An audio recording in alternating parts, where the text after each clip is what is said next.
All right, man. Just the Incredibles Liftoff Show coming to you live from Los Angeles, California. My brother, my real brother is here, man. Good to see you, D. Good to see you, too, D always. Smoke, man. Always, yes, sir. Welcome back to the show, my brother.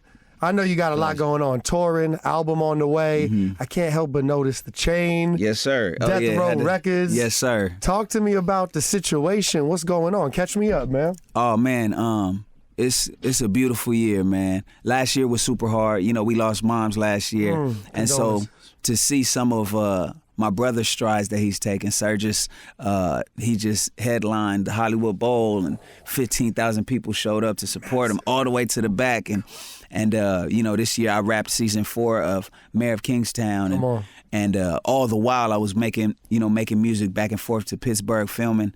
And so I was able to create a body of work that I'm proud of. You know what I'm saying? That's the litmus test. Like, do I like the music? Right. You know, and because I don't spend too much time worrying about if other people are gonna like it. If I fully like it, then I know they'll get the most authentic version of me. Yeah. You know, and I think that's what art is about. So fast forward, you know, me and Dogg have been talking about doing something special together for a long time, and we actually did a single, you know, through Death Row already. Me and Sir's Work Hard, Play Hard. Okay. You know, which is still one of my favorite songs to drive to, move to, you know, perform. But even then we were like, hey, we're going to have to do something more extensive. But, you know, Dogg is all around the world Snoop Dogg. You know what I'm saying? Man, so the biggest, baby. The biggest in the world, you know, and so it was just a matter of our timing aligning to where we can have a conversation on what does that look like. And I have to just give a big shout out to him because Dogg is a man of his word. You know, despite how busy he is, when he's there, he's fully present. Love it. And he respects me as a human being, as a man first. Yes, sir. You know, so when we had conversations about what a partnership looked like, I was like, look, you know, I've always wanted ownership in what I'm doing, and with him getting ownership back in Death Row, you know, the last thing he wants to do is force people into arrangements that don't serve the artist. Of course. You know what I'm saying? Of course. And so we were able to come to, you know, an agreement that is mutually beneficial. Love that. I believe in synergy. You know, time, right? Time and synergy. Yep. You know, 1 + 1 is 3. You know, you got the two individual quantities or the value of the two parties, and then you got that additional energy that only comes when you partner with the right person. So I heard that.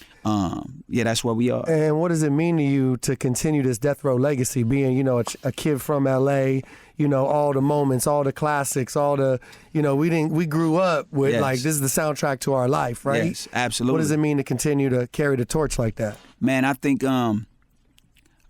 it's a big mantle. It's a huge one. It's an honor. You know what I'm saying? But I respect it enough to, if I didn't think I was contributing something to it, I wouldn't even do it. You know what I'm saying? Like, I would like to say I'm bringing life to Death Row, you know, and the reason being is what they did was super important and special for that time. You know, they weren't conforming to what people thought music was supposed to be. They were telling true stories of how the LA streets looked at the time, through the riots, through the gangbanging and stuff. This is autobiographical work, as we talked about, like even Murder was the case that they gave him. You know, this was the soundtrack to my childhood. Yeah, man. You know, but now we're at a place where the world is different. So somebody has to continue telling those true stories. Right. You know, and so it's a huge look, but at the same time, I view opportunities as responsibilities because I'm a contributor. I'm not a, you know what I'm saying? Right. I'm not a leech. You feel me? Facts. So. It's dope, man. So, but I'm excited about it nonetheless, and I got all the love in the world for You know it. Excited about this project, man. Wake Up Supa, right? Yes, sir. Talk to me about the title of the project, bro. Man, Wake Up Supa. So, this project, the Wake Up Supa part is both as it relates to my career and the pause that I've taken in between. You know, my last album I put out in 2021. Yeah, it's been a minute. You know, and I've done, you know, 3 seasons of Mayor of Kingstown. I've dropped singles here and there. You know, we've switched labels. You know, big shout out to Empire for everything they did, you know, in my career. And that's still family. That's still loved ones over there.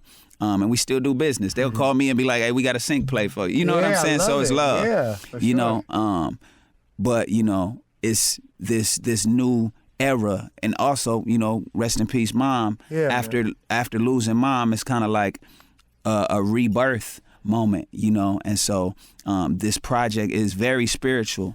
It's super strong, you know what I'm saying? It's unapologetic. It got gangster moments. It's got some storytelling in there, but it's for sure unapologetically spiritual by the end of it, and so in that sense, it's like a gangsta ass awakening, you know what I'm saying? Man. So Come on, man.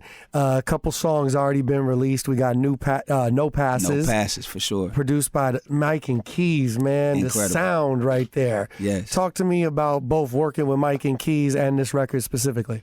Man, Mike and Keys, it was one of the easiest sessions I had, right? I literally walked into the room and the beat they were making was that beat. Damn, okay. So it's hot off the press. And I'm like, what y'all doing with that? You know what I'm saying? Who's this at? You know what I'm saying? So they bounced the beat and sent me in the room with the engineer. And then my thing is, I drove, because I'm in Inglewood. They in the Woodland Hills or something. The valley, right. Inglewood to Woodland Hills. So I hit the mission. But I like to travel to work because when I do, it makes the work more important and high stakes. Like I ain't come out here to do nothing. I heard that. Yeah, I'm here to. So I'm efficient when I do that, and I was like, by the time they come in this room, they're gonna have something to play. You know what I'm saying? And yeah. So shoot, how No Passes start? Oh yeah, 2 times for the full times. Slept on many couches, got out the house to chase them croutons. Whoa. Niggas new to this like a udon. Without introduction, I pull up and they know just who I is, nigga. Before money, I was rich, nigga. Pinch hitter, every at bat over the fence, nigga.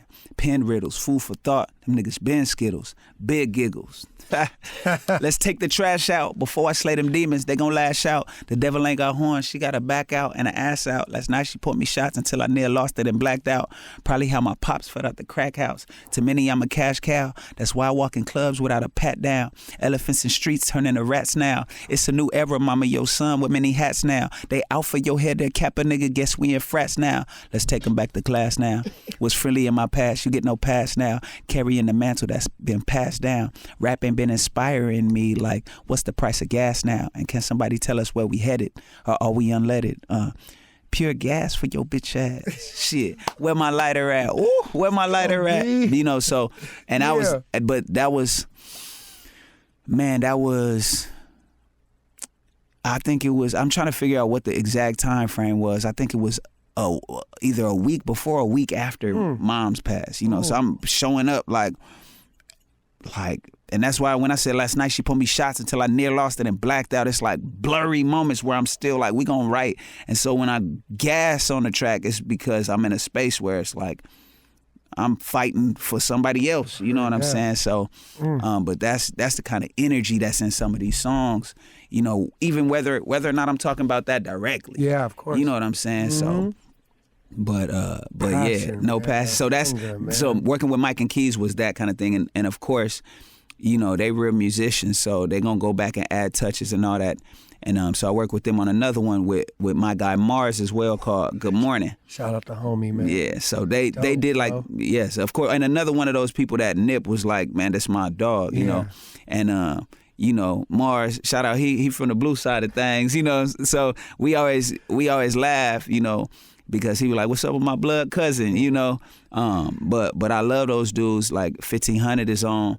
1500 and Turbo is on Nah Nah Nah, the single with me and La Russell. Love that record. Yeah, so and then I produced the one with me, Snoop Dogg and Nana on there. Word up. So. Okay, shout my man Nana. Okay. Nana is king, yes sir. And so Snoop's on the project. Snoop's on the project for sure. Yep, I produced the one with Snoop. I produced the one with me and Lucky Day.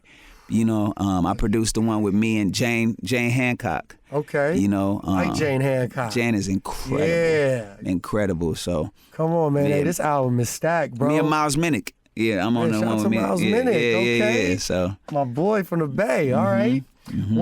What's been like keeping the pen so sharp lately? What do you attribute the inspiration to?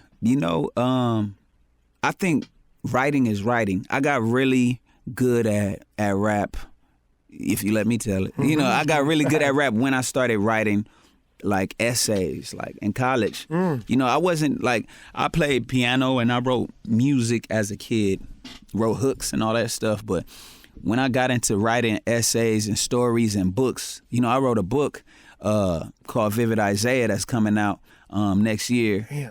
And, you know, it's also going to be a film, you know, / TV show, you know, one or the other. But when I got into writing stories at great length, then writing raps just became a piece of that. You know what I'm saying? And of course, I've always studied great rappers. You know, who are some of those? Man, I mean, from Outkast to Jay-Z to Snoop to Wayne. You know, of course, Kendrick is one of the greatest to ever do it. Right. You know, no recency bias necessary. Cole. You know, I like Big Crit. I like, you know, CeeLo Green before he was singing. You know what I'm saying? Like, it's so many more. You know, dope, man. Jay Electronica's incredible. Nas is one of my favorites too. So, just Corrupt.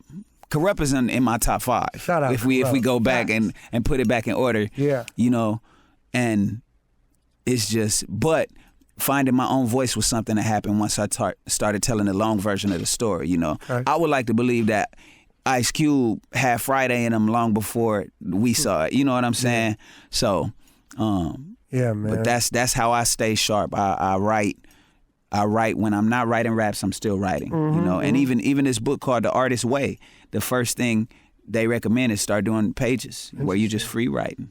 You know what I'm saying? Getting your ideas down is the hard part. Structuring it is the fun part. But there's nothing to structure if you're not letting it out. Right, you know, right. Let's go behind the beat a little. Now, you just did a crazy freestyle, man. Every time he pulls up, they already know. Hey. I told you, this is one of the fan favorite moments, man. What made you go with that beat, bro? A big part of why I rap is the group Outkast. I probably told you this in the interview. Yeah. And the reason being, I don't look at rap as just rap. Like, we shaping people's minds and identities, and you know, Outkast was the rap group that told me, okay, you could be hood and you could be smart and spiritual and thoughtful and gangster, you know, at the same time. And so, you know, I study them, and then just the I Choose You beat, you know, it's just like, that can't come on without me rapping that. Like, the hardest part about rapping to that was not saying his actual song, you know. But and I of course had to nod to it, you know, too soon, don't do it, Enriquez, you know. But yeah, that's just a special song to me. And what's funny is my homegirl is the one walking down the aisle with him in the music video. Yeah, my homegirl Selena went to UCLA with me. Okay. So it's just one of them ones that I always wanted to rap to. So I figure on my brother's show, I'm gonna step out and do it. You know what I'm saying? My brother. Yes, sir. Classic freestyle, man. Thank you for dropping that, bro. Talk to me about, how do you feel Inglewood shows up in your music, man? Man, Inglewood right now. Well, one, I'm super proud of Inglewood and how it's changing. We just got to start there, because a lot of places get gentrified and people get completely displaced. But yeah, there are a lot of new faces, but I think black people from everywhere who are moving into the city are moving into Inglewood because it was a black place and still is a predominantly black place. Of course, you got shifts and changes. But so as I see Inglewood change, I'm way more proud to be one of the people who has that image of Inglewood before all of that. Like, I remember when it was mad space next to the Costco and how ain't none. You know what I'm saying? I remember when it was fields and the Forum had 4 extended parking lots that was just open space, and now it's SoFi. You know what I'm saying? For real. You know, I live in a building right now that's 3 years old. You know what I'm saying? And that I watched get built. And then I did a tour with the mayor for something he was speaking at, you know, sometime after, you know, getting the key to the city. And I saw the building. I was like, this in my city? Oh, I need a spot in here. You know what I'm saying? So, but I take pride in being talking about my trips down Manchester on the 115 when I caught the bus and the stuff I saw, you know. So I try to include as much of those details as possible in the music, because people, even the kids growing up in Inglewood, they might be generations in Inglewood, but it's still different from my Inglewood, you know. And I'm grateful for, you know, a lot of the landmarks that are still there. Like in the 999 video, you know, we climbed on the top of rallies. So I'm on the roof of rallies. Mind you, by the time we finished, they like, is somebody up there? Yeah. They calling the police and shit. And we're like, we're done, peace. Got what we needed. We got what we needed, you know, so. Classic though, man. But yeah. Legendary landmark, bro. Oh, for sure. And so it means so much more to us than the people who just know it as what they drive by, just because it's family moments. Home, man. Sure. We was on Fifth Avenue, Manchester, which is 2 lights down. So you could imagine the family would hop in the car and we all getting rallies, like everybody. 6 burgers, 4 fries, 5 drinks. You know what I'm saying? And it represents moments. We used to have a 7-passenger Nissan. 7-passenger van. What was it? Not the Nissan Murano, but we had this Nissan van. I forget what it was called. The family van. Right. And we used to hop in and it'd just be rallies bags on rallies bags. And I didn't know it had so much to do with parents' budget at the time. And that's just what we could afford. And we go right back to Park Circle, you know, so it's just crazy, man. I don't know if my stomach could take it now, but damn, you know, we should do a next interview at Rally's Burgers. Oh, that would be tight. Right there in Inglewood. That would be dope. Bro. I would call ahead too to make sure they got our back. Damn, that would be fire. Right. You would have to make a call or two, I'm sure. I mean, we could pull up. Yeah. We could pull up, but just still calling ahead. Just Crenshaw, Manchester is an active intersection. It's like that, you know. Like when we pulled up to shoot the video, one of the homies from over there hopped out because he didn't know it was us. He was like, "Hey, nigga, I love you, blood," right here. And he went big, and I was like, "Good to see you, bro." And he noticed we was filming, so he turned to the homie camera and was like, "Hey, just for y'all wondering, if y'all got a problem with D Smoke, nigga, y'all got a problem with us." I was like, "All right, thank you, sir. Yeah, for sure. Have a good one, my brother. All right, much love." Right. All right, it be like that. For sure, they hopped out, and it just speaks to when I say both Inglewoods collide, and I'm like right in the middle of it. Yeah. And that was my walk as a high school student. Like we was not, we were in no way estranged from the street stuff, but you know, there were people who saw the potential in us, and kind of even the gangsters, and were like, "Y'all go do that. We got this, because this all we got. Right. We take pride in that. But y'all got something else, and we gonna see to it that y'all do that." You know, so that's still the path that I walk. Yeah, man. Like, and me and Dogg's partnership is another representation of that. I did this gangster shit. Full circle, you know what I'm saying? So, but yeah, Inglewood has something to offer, you know, everybody now. Yeah. From the businesses popping up to the coffee shops, the workspaces, the thought spaces, you know, even Hilltop Cafe, Issa Rae's business there. It's like the caliber of people you can meet is just so elevated. The vibration you can get is so high in Inglewood, and I'm proud of that, you know, and quiet as kept, it's a lot of gangsters that's still letting that rub off too. Like, blood, I'm in real estate now, blood. You know, like, I sold a house just yesterday, blood. For real though. Like, you know, so it's just, man. It's beautiful, man. And you know, not to get it twisted, it's still, of course, that element is still there. Of course. It's still there. But to see the positivity flowing, you know what I'm saying? For and sure. People finding a way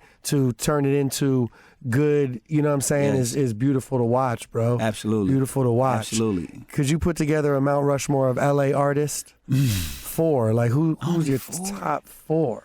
Okay. We can go 5. We can go starting 5 of a starting 5. All right. Well, let's try Mount Rushmore. 4.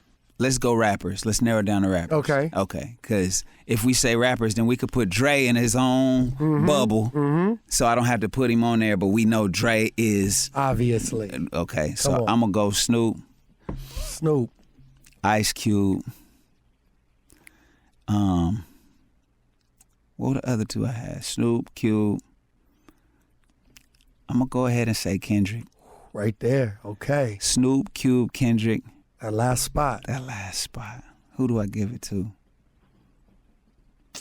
See, I want to give it to something. I'm going to go with my personal one and Corrupt. Personal. Dope.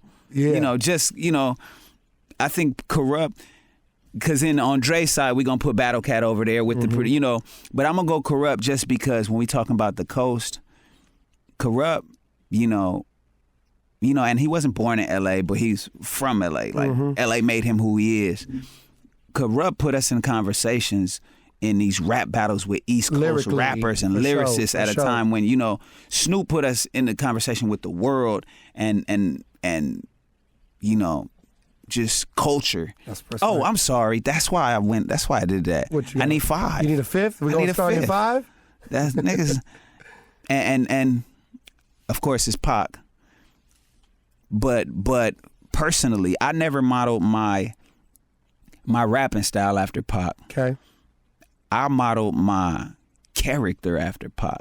And Pac as a human being, as a revolutionary, as an actor, as a figure, you know, in culture, that's who I was. I just went blank before. That was who was gonna be in my 4 too. But I want Corrupt in there too. Come on, we'll make it a starting 5. Starting 5. Starting 5. That's a strong starting 5. That's a strong starting 5. Damn, a lot of hits in there, a lot of culture. For sure. Oh man, bro, great 5 right there. Sure. D Smoke is here. Wake Up Supa is the name of the project. That album is on the way. Yes, sir. 2 songs out right now. No Passes with Mike and Keys, and Nah Nah Nah with La Russell. Yeah. Man, you 2 for 2 right out the gate, man. 2 for 2. Keep doing your thing, bro. Of course. Every time we link up, man, whether it's on air, off air, it's always an honor and a privilege, bro. I love your spirit, man. Please say hello to the family for me. Always. And much more success to you, bro. Always, man. Yeah. I appreciate you, bro. Every time. Epic every time. Every time, man. Yeah. D Smoke, Just Incredible's Liftoff Show. It don't get any more LA than this, baby. On Power 106. Peace and love.